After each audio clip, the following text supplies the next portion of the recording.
asilwi thina nabantu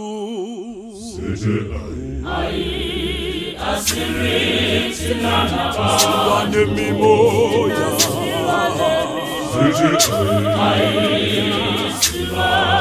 asilwi thina nabantu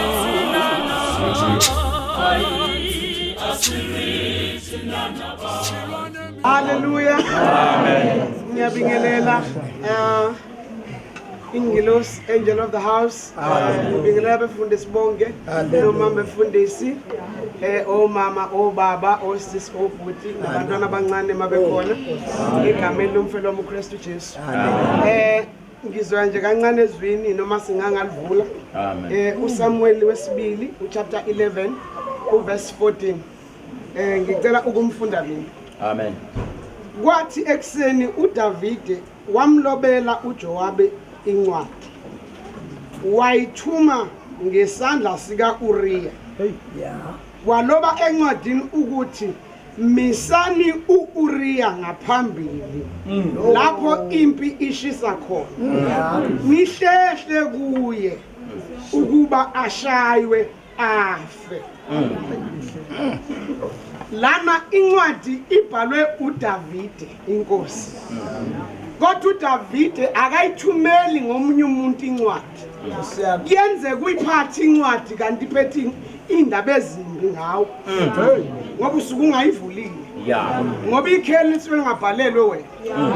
Incwadi kwakuthiwa akayinika uJowabe kanti iyayikhuluma ngayo incwadi uUriya ukuthi Uriya Jowabe thathu Uriya nimbeke phambili empini la impi ishisa khona.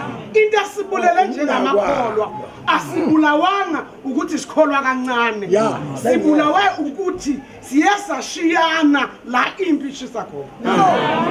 Inkinga yethu uyele ukuthi umuntu mangabe kubonakala ukuthi ulimele siyele simthathe simbeke impi la ishisa khona ukuze afe.